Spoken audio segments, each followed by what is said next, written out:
St. Damien of Molokai was charged to visit an island in Hawaii where a leper colony was staged and who desperately needed a priest. Yet everyone knew that any priest assigned to that island would most likely catch leprosy himself. Damien of Molokai never flinched, however, and went there, and after ministering to the people for a long amount of time, contracted leprosy and died himself. But this type of courage and fortitude is an essential part of the saintly life. If we want to raise children who are thrilled with this same boldness and fortitude, we need to do a few different things. One is to encourage this boldness and intelligence and fearfulness in the spheres of the online world that they naturally inhabit. So places like Facebook and Twitter are typically either ambivalent toward Catholicism or, in many cases, actively against it. We need to tell our kids, therefore, not to shy away from discussions about religion or morality, discussions that would be very easy to just ignore or to move away from. But that's not what the saints did. The saints always brought the message with boldness and no fear into realms they knew would be antagonistic toward it. To do this, however, it requires a little bit more than just plain boldness. It also requires intelligence. Paul brought the message to the Areopagus not only because he was excited, but because he knew the message deep in his bones. We need to encourage our children to develop a rich understanding of all that the church teaches. There are plenty of websites online to help your children do this. One of them is one of my favorites, Catholic.com. It's an easy website to remember, but on there they have a robust database of articles and short snippets and online pamphlets on any number of issues relating to faith or morality or philosophy. They also have a really helpful search box where for any particular topic or issue, you could simply type in a term and a number of articles will come up. They also have a communal forum where any young person can go and ask a question. They can say, hey, my friend on Facebook is challenging me on this particular point, and I really don't know how to respond. What would you say? And so the forums are quite active with thousands of members who are eager to help communicate the faith intelligently. They can also connect with the Vatican through a lot of new media technologies.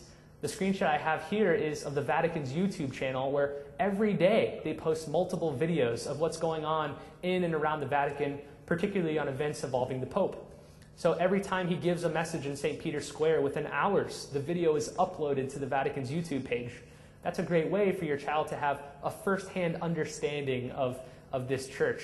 The Vatican and the Pope can often seem distant mythological figures who we never really interact with, but through new media, that's no longer the case. The Vatican has also set up a Facebook page associated with the Vatican called Pope to You, and it's a place where you can follow the travels and the teachings of the Pope, to read special messages and prayer intentions that he puts out, and again, it's integrated right into Facebook, the most popular online tool.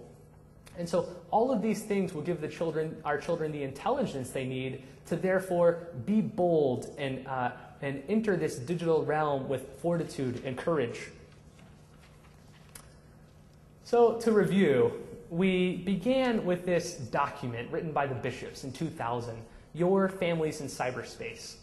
Using that as a guide and as a framework, we explored first the online world, looking at how these tools have embedded themselves deep in our communication structures, and a phenomenon most clearly seen in young people. After that, we looked at the internet's many dangers, both implicit and explicit, things that we need to understand and be aware of if we're able to counteract them. Then we looked at some advice, some wisdom from the Church's great tradition, particularly the last two popes, on many of these tools. And then finally, in the last part, we unveiled the 4 cardinal virtues, these antidotes to many of the dangers that plague the online world, the hinges on which the saintliness of our children swings.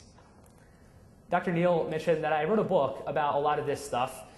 It's called The Church and New Media, and if you believe my Photoshop skills, the Pope himself never leaves his house without his copy.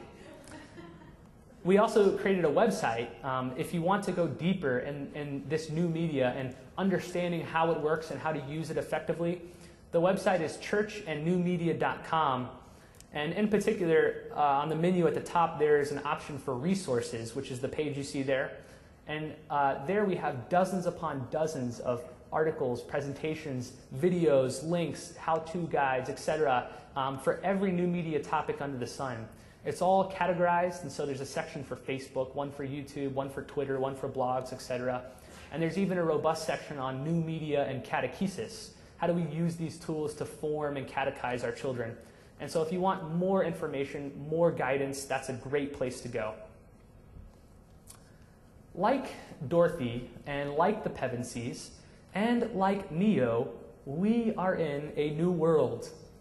But once we understand how this world works, we can harness its power and use it for good.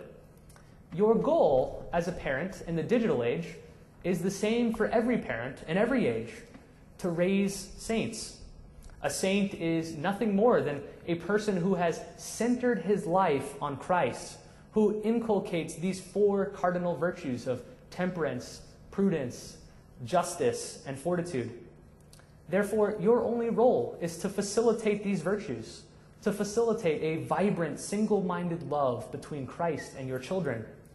Is that difficult to do in the digital age? Yes, it is. But it's been difficult to do in every age.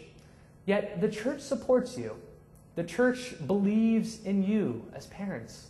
And the church helps you to do it. And so listen to her. Work with her. Heed her wisdom and follow her way.